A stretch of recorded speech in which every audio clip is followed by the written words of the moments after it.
mis deseos, no vivo yo, mas Cristo vive en mí.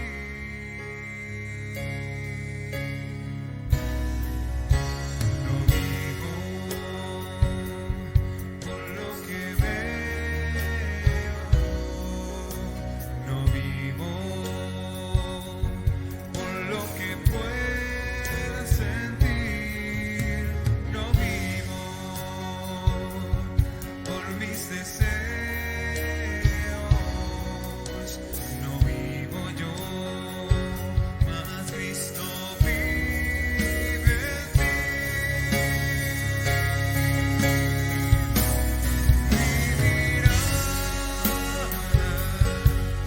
Está puesta en Jesús, el autor de mi fe. Pongo mi confianza solo en Él, en las cosas invisibles donde puedo ver su poder. Mi mirada está puesta en Jesús, el autor de mi fe. Tengo mi esperanza solo en Él, que un día cara a cara le veré y estaré con Él.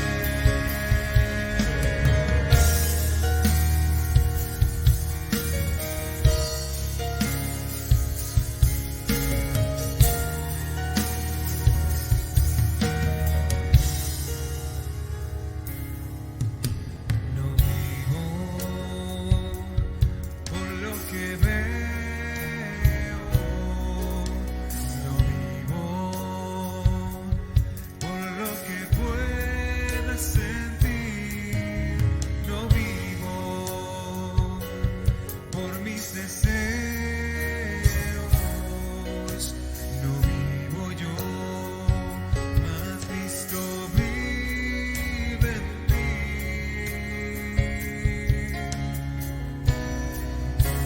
No vivo.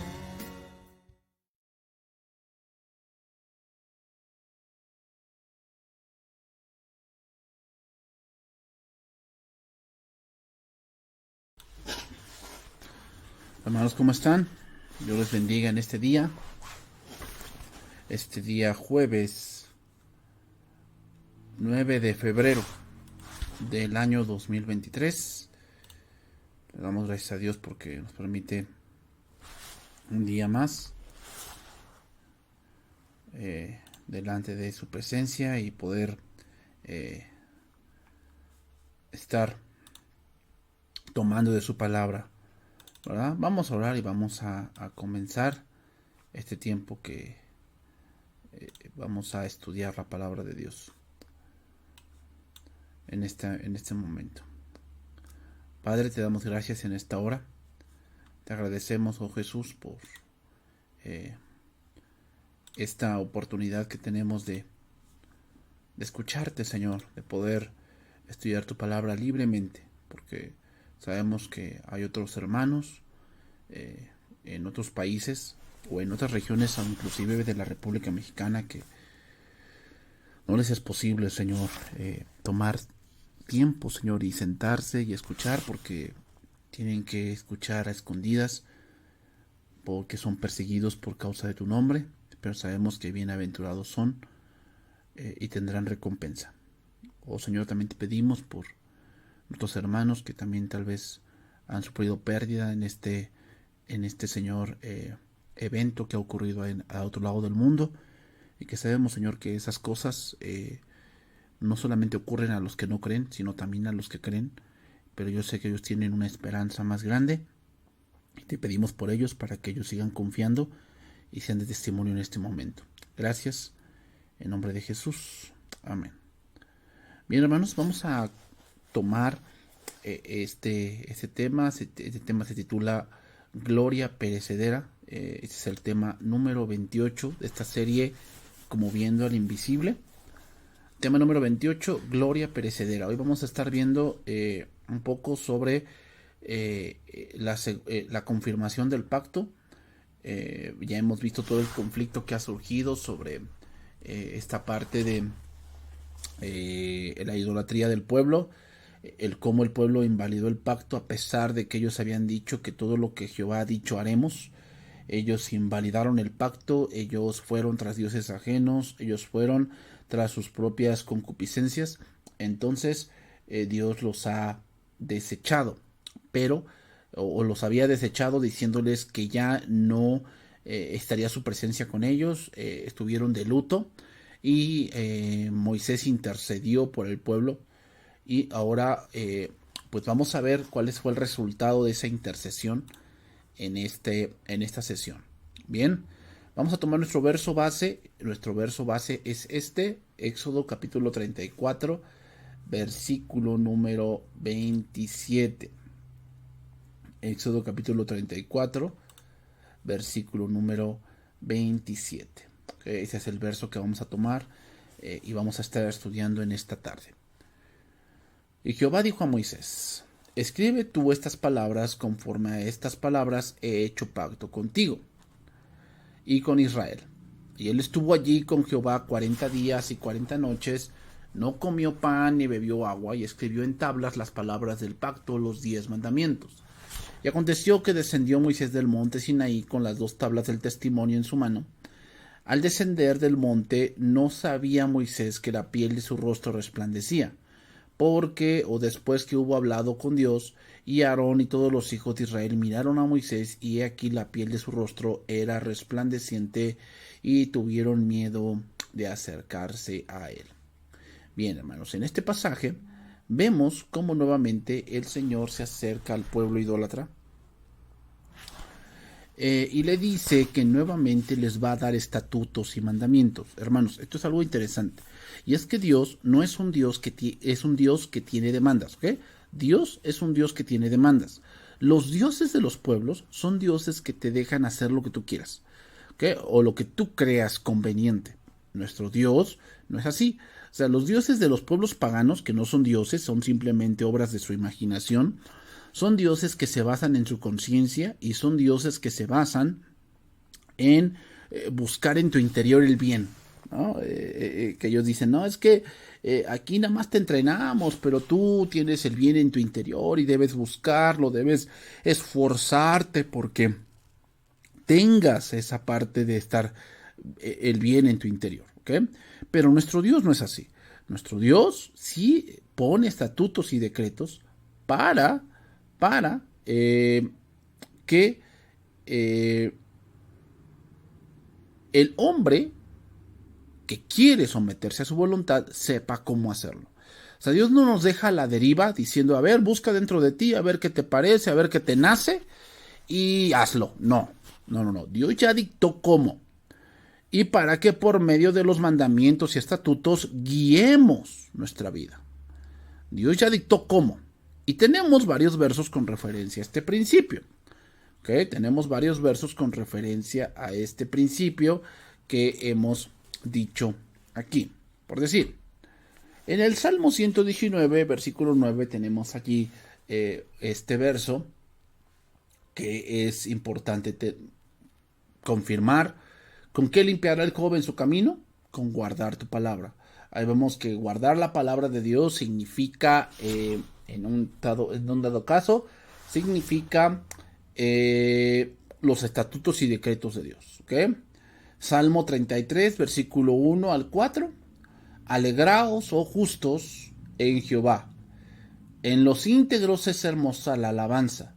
Aclamad a Jehová con arpa, cantadle con salterio y decacordio. Cantadle cántico nuevo, hacedlo bien, tañendo con júbilo, porque recta es la palabra de Jehová y toda su obra es hecha con fidelidad. O sea, todo lo que acaba de decir en los primeros 3 versos, de alabar, aclamar, someterse, reconocer, tiene que ver, hermanos, en este último verso, con la palabra.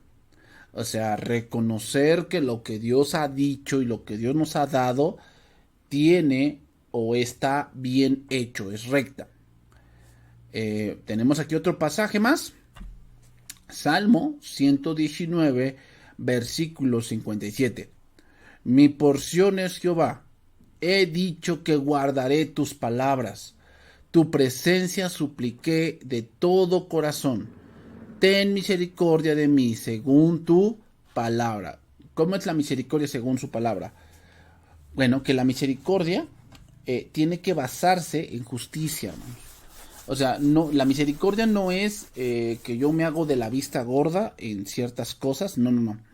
La misericordia tiene que ver con la justicia, que hay algo que hay que pagar, hay algo que hay que pues solventar y hay que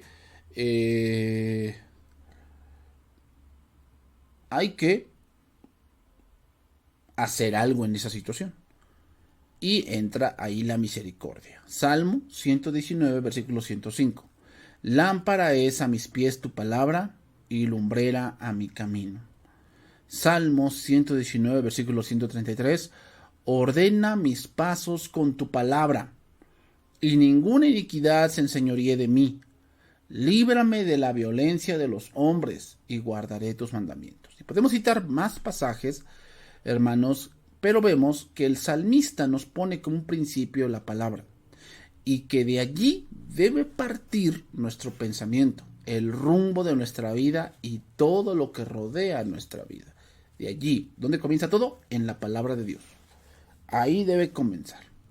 Entonces, nuevamente, Moisés vuelve al monte por 40 días y recibe mandamientos y estatutos de parte de Jehová. Lo vemos en este pasaje, Éxodo 34, versículo 27. Y Jehová dijo a Moisés, escribe todas estas palabras, porque conforme a estas palabras he hecho pacto contigo y con Israel. Me llama la atención la versión que tenemos allí, la versión traducción viviente. Dice, después el Señor le dijo a Moisés, escribe todas estas instrucciones porque ellas indican las condiciones del pacto. Eso me llamó la atención, las condiciones. Esta versión es muy interesante y dice las condiciones del pacto y muchos hermanos dicen, ay, es que es injusto que Dios haga esto. Sin embargo, debemos entender que el pacto tiene condiciones.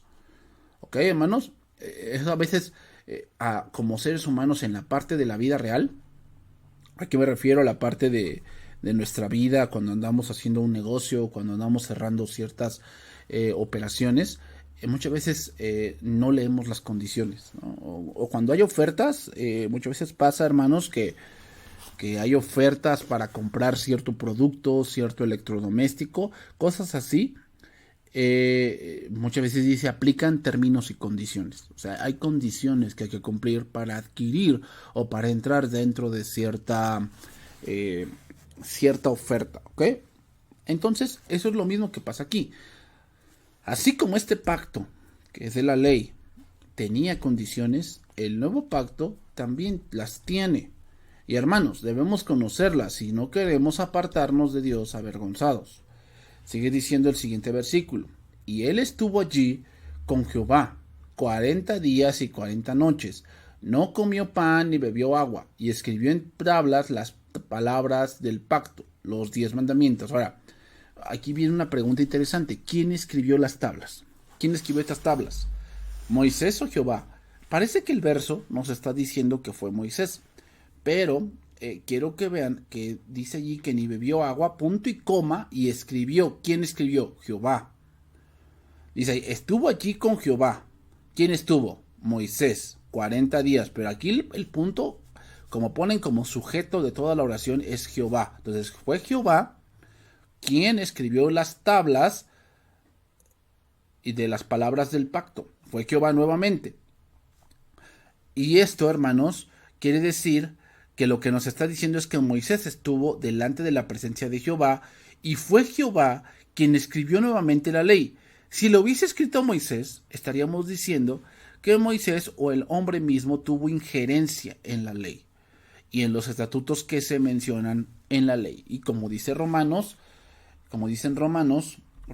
capítulo 7, versículo 13, dice, luego lo que es bueno vino a ser muerte para mí, en ninguna manera. sino que el pecado, para mostrarse pecado, produjo en mí la muerte, por medio de lo que es bueno, a fin de que por el mandamiento del pecado llegase a ser sobremanera pecaminoso. Porque sabemos que la ley es espiritual, mas yo soy carnal, vendido al pecado, porque lo que hago no lo entiendo, pues no hago lo que quiero, sino lo que aborrezco, eso hago. Y si lo que no quiero, esto hago, apruebo que la ley es buena. ¿Por qué es buena la ley?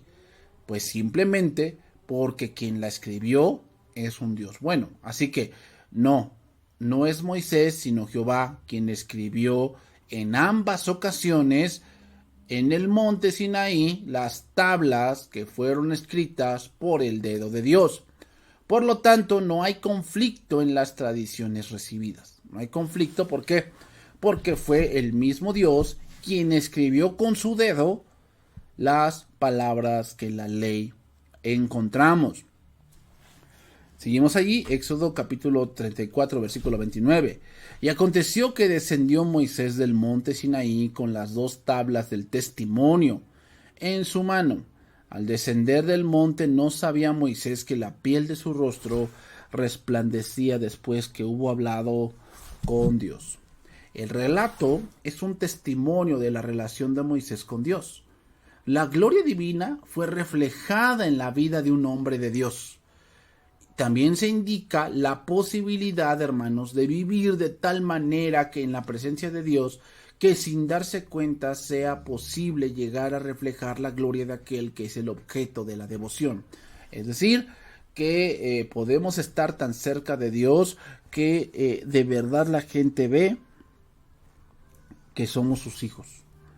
El reflejo de la gloria de Dios, hermanos, en el rostro de Moisés tenía el propósito de servir al pueblo como una señal de que habían restablecido el pacto. Esta es la razón por la cual la primera vez que subió Moisés al monte en el capítulo 24 del Éxodo, no resplandecía su rostro. ¿Por qué? Porque recuerden que cuando Moisés descendió en esa ocasión, el pueblo estaba entregada a la idolatría. El pueblo estaba entregado a la idolatría. ¿Ok? Y por lo tanto, por ese pecado, Dios había dicho que su presencia ya no estaría con ellos. Y que delante de ellos enviaría a su ángel. Y esta segunda vez, hermanos, era una expectativa de qué sucedería. ¿Dios confirmaría el pacto con ellos o simplemente los desecharía? La confirmación de que el pacto había sido restablecido es el rostro resplandeciente de Moisés.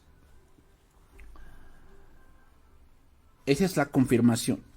Entonces, lo que podemos ver es que este primer pacto fue con gloria. Es decir, fue algo glorioso, algo que da testimonio de quien lo había dado. En este caso, el Señor de los ejércitos Jehová. Dice el versículo 30. Y Aarón y todos los hijos de Israel miraron a Moisés, y he aquí la piel de su rostro era resplandeciente, y tuvieron miedo de acercarse a él. ¿Quién era Aarón, hermanos? ¿Quién era Aarón? Bueno, el sumo sacerdote. El sumo sacerdote era Aarón, y vemos lo que produjo en ellos, ver este suceso. ¿Qué produjo en ellos? Miedo. Por eso dicen las escrituras en Romanos 8, 14 y 15. Porque todos los que son guiados por el Espíritu de Dios, estos son hijos de Dios.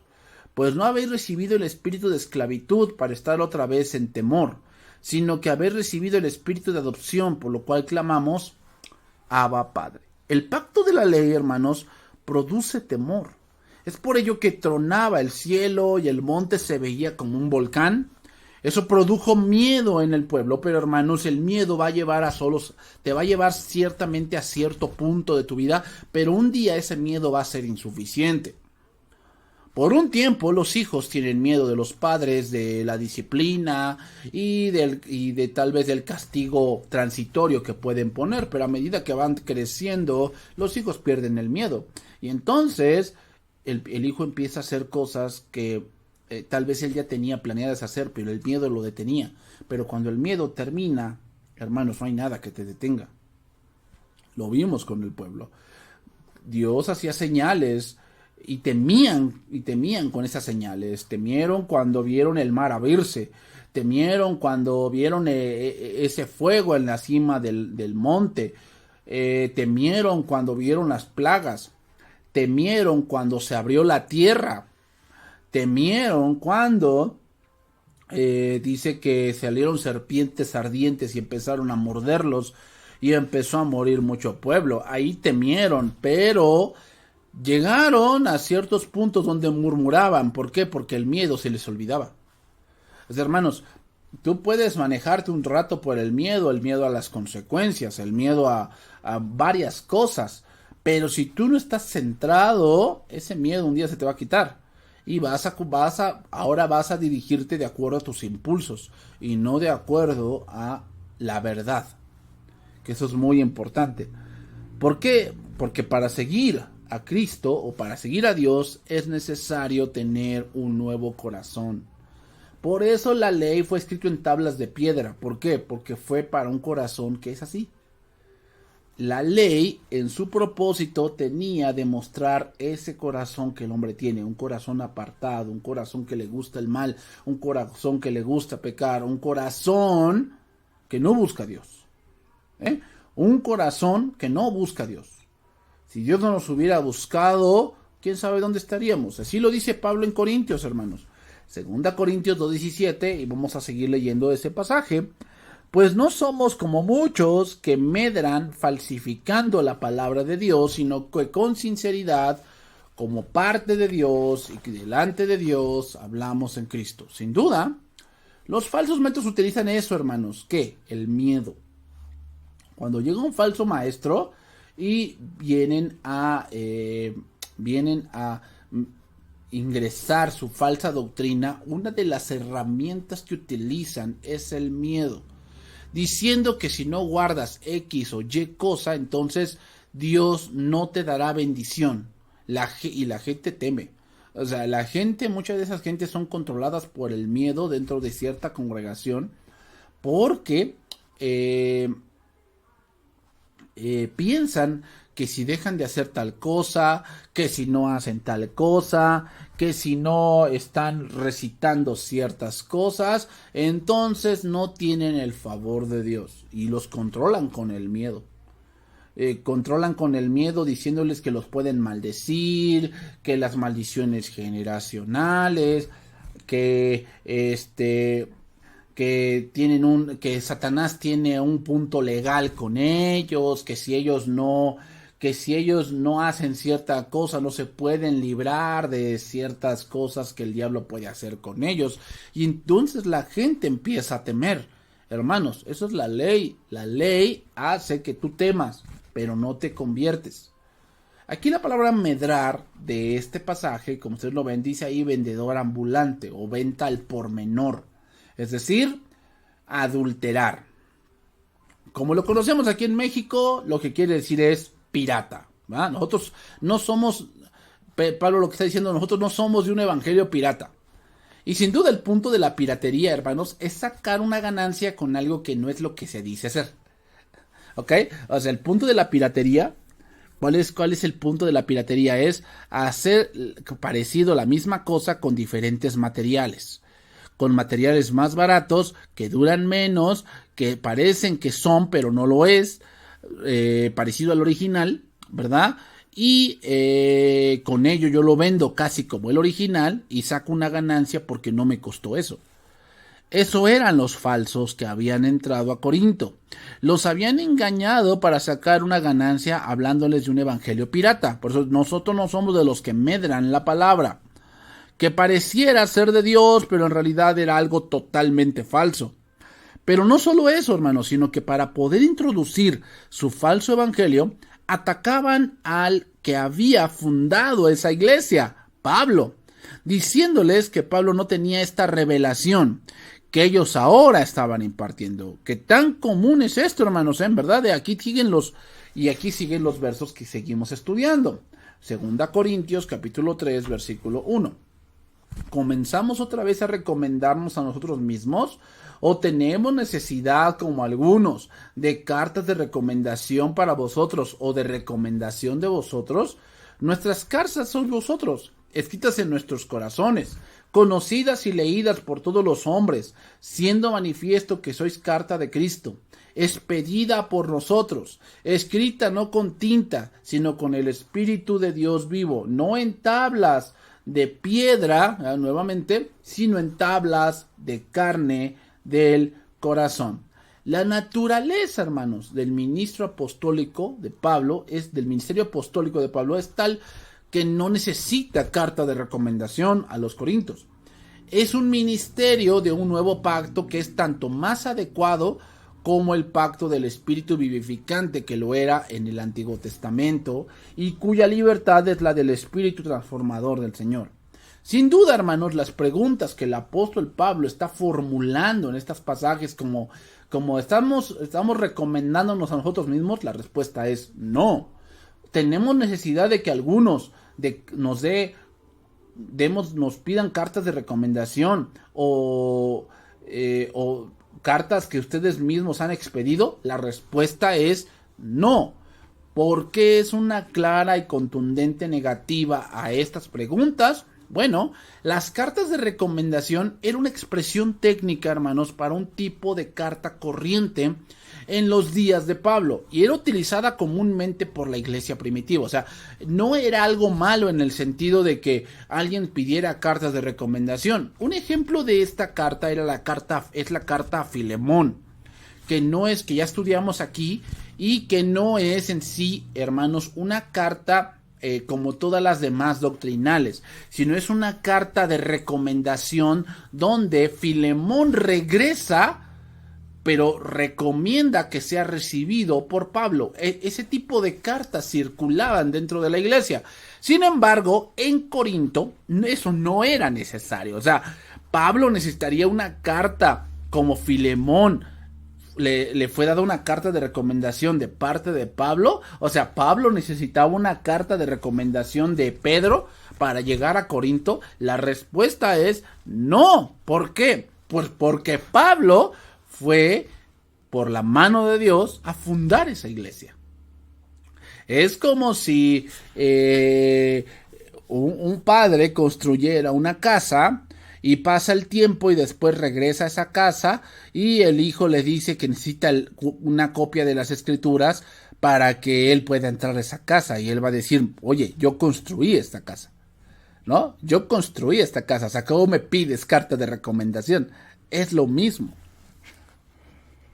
Pablo, por la gracia de Dios, había fundado esa iglesia de Corintios y ahora resultaba que los corintios le pedían carta de recomendación. Por eso él dice, ¿comenzamos otra vez a recomendarnos a nosotros mismos o tenemos necesidad? La respuesta es no. No necesito. Entonces nuestras cartas sois vosotros. Es decir, yo fundé esa iglesia y ustedes son la evidencia de mi ministerio. Por lo tanto, yo como padre espiritual de ustedes, pues no necesito ese tipo de cosas.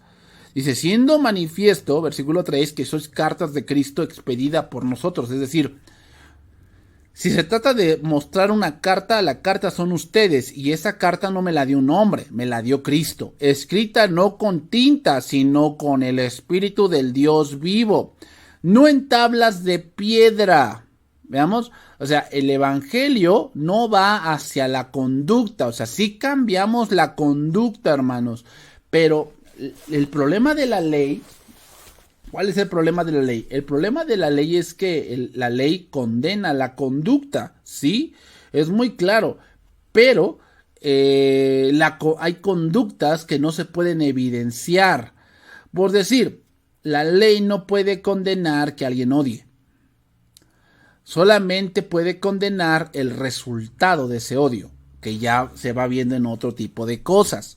Pero en sí, cuando una persona está odiando, la ley no lo condena, porque no está el punto de odiar.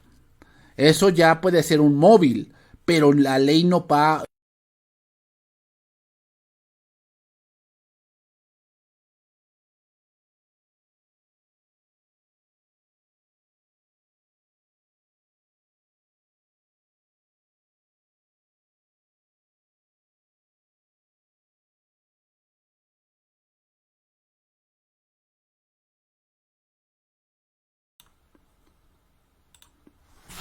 Entonces la ley no va a condenar eso, sino que la ley va a condenar lo que va a suceder después. Eso es lo que la ley va a condenar. Por lo tanto, el evangelio sí va en ese punto, hermanos. Y va en el punto de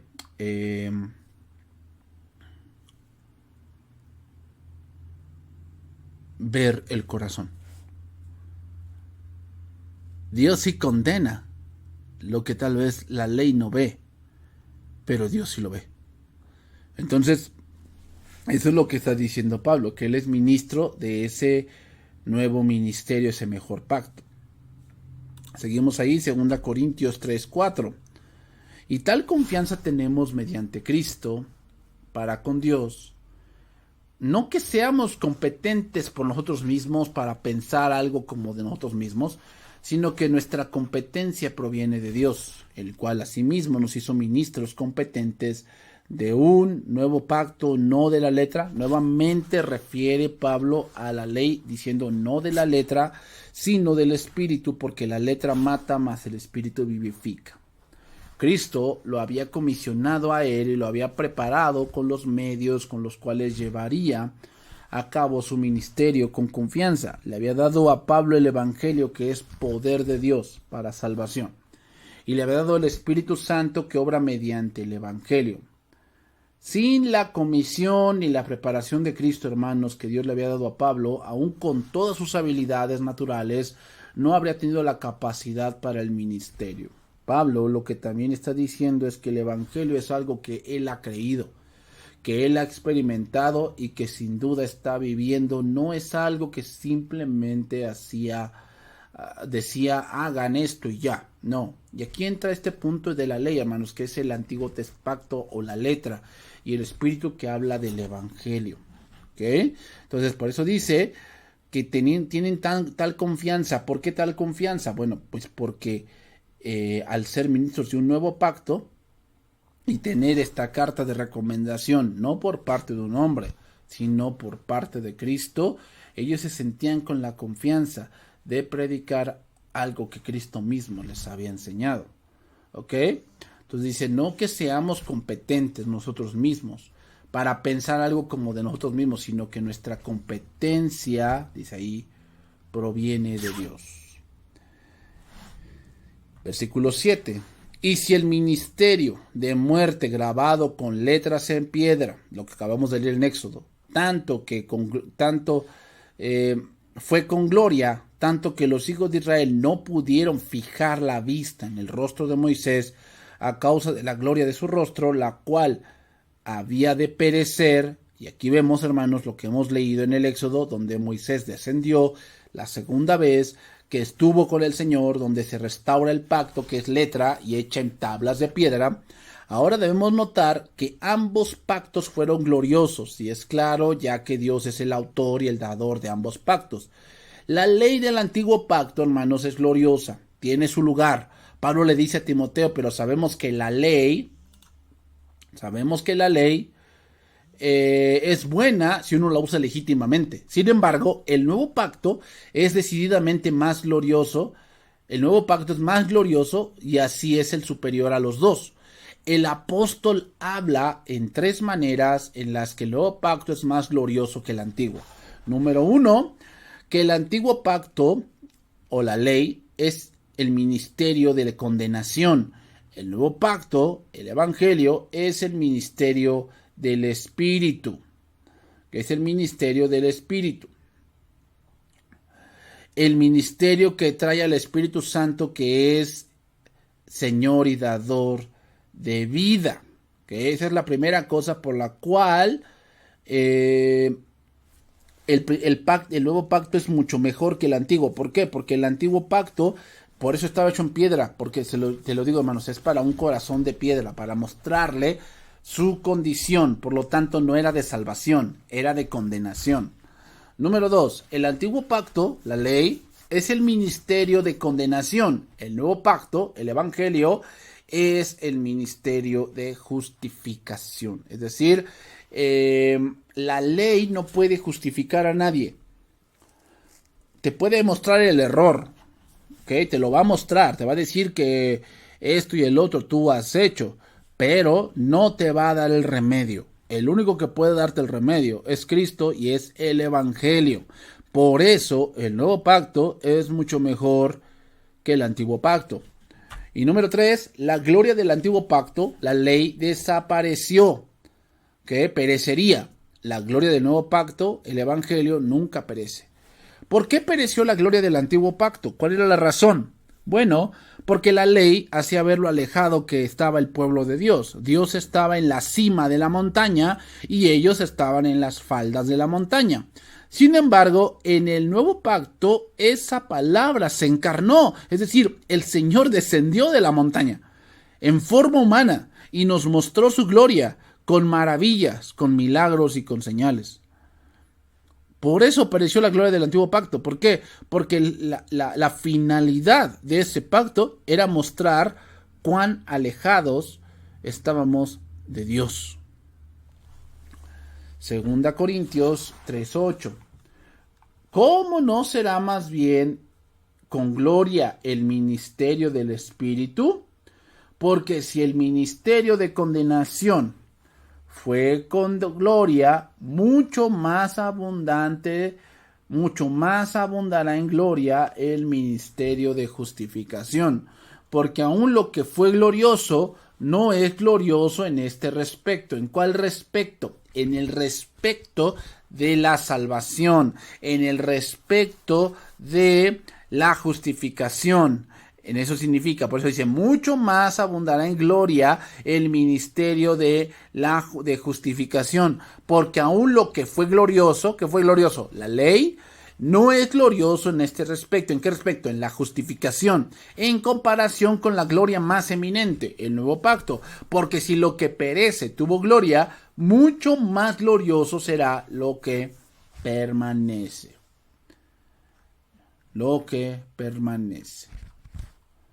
Entonces, hermanos, voy yendo por la parte final de este punto. En el nuevo pacto, la gloria es más inmensa. ¿Por qué? Porque podemos ponerlo así. Está basada en un hombre perfecto, el nuevo pacto. El antiguo pacto está basada en un hombre imperfecto, Moisés. Moisés fue un gran siervo, pero también la Biblia nos deja ver sus debilidades. ¿Por qué nos deja ver esto, hermanos? Porque nos deja ver la Biblia que todos los hombres ningún hombre se salvó por portarse bien, ningún hombre se salvó por hacer muchos sacrificios, ningún hombre se salvó por hacer muchas cosas que parecen ante los hombres piadosas. No, todos los hombres se salvaron por fe. Fueron grandes hombres mientras confiaron en Dios. Cuando dejaron de confiar en Dios y empezaron a basarse en su propia fuerza, ahí es donde fallaron. Entonces, si tuvo gloria lo que perece, mucho más glorioso será lo que permanece. ¿Qué podemos concluir entonces? Y este es el ministerio, hermanos, este es el ministerio en el que Pablo está. Él es un ministro del nuevo pacto. Esto no quiere decir que no use la ley, pero la usará en su propósito fundamental, que es el de matar. Le señala a las personas su incapacidad total de presentarse ante Dios por sus propios méritos. Hará esto para que el corazón de la gente esté preparado para escuchar las buenas nuevas que trae el Espíritu, que son la justificación y la vida. Por lo tanto, hermanos, esa gloria perecedera era una señal que detrás de ese pacto glorioso vendría uno más glorioso. ¿Cuál? Cristo. Y esto es lo que los judíos hasta el día de hoy no han entendido. No lo han entendido. Por eso ellos siguen sin aceptar que Jesús es el Mesías. ¿Por qué? Porque siguen pensando que esa gloria no ha perecido. Pero nosotros sabemos que ya esa gloria del antiguo pacto ha perecido para ser sustituido o ser puesto uno nuevo más glorioso, un mientras el antiguo pacto era un punto o una gloria que perecía y que mataba, la gloria que del nuevo pacto trae justificación y trae confianza de que podemos acercarnos libremente ante el trono de la gracia de Dios. Padre, te damos gracias en esta hora, gracias por tu palabra y gracias por mostrarnos, Señor, que sí, ciertamente leemos esos pasajes del Éxodo y decimos qué glorioso ha de haber sido, y hoy mucha gente visita ese monte, el monte Sinaí, lo visita y dice es tan sorprendente el cómo Dios tal vez en ese momento descendió en este monte y se presentó en una zarza y dio aquí los mandamientos, las tablas de piedra, y qué glorioso ha de haber sido. Y sí, sí, claramente que no podemos negarlo, que sí, fue muy glorioso, pero es más glorioso el Evangelio. ¿Cuál es más glorioso? Lo glorioso, si no hablamos de montes, el monte más glorioso no es el monte Sinaí. El monte más glorioso es el Gólgota, el monte de la calavera, donde fue el Hijo de Dios crucificado por nuestras transgresiones. El castigo de nuestra paz fue sobre él, y por su llaga fuimos nosotros curados. Gracias, Padre Santo, por este momento, y gracias, Señor, por mostrarnos que tú eres fiel a tu palabra, y que, Señor, si fue glorioso lo que perece, cuánto más glorioso será lo que permanece. Bendito seas, oh Dios, en este día, hoy y siempre, por todos tus hijos y por tu iglesia, en el nombre de Jesús. Amén. Hermanos, Dios los bendiga. Nos vemos el día domingo, si Dios lo permite, para seguir adorando a Cristo y seguir estudiando de su palabra. Que Dios los bendiga, hermanos. Cuídense mucho y que tengan un buen fin de semana. Bendiciones.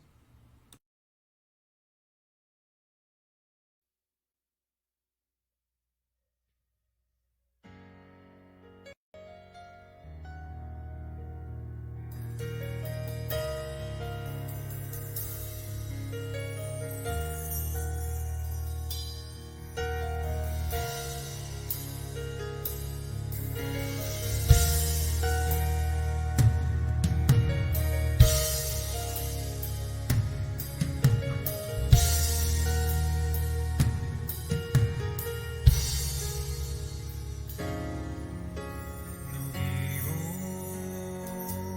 por lo que veo, no vivo por lo que pueda sentir, no vivo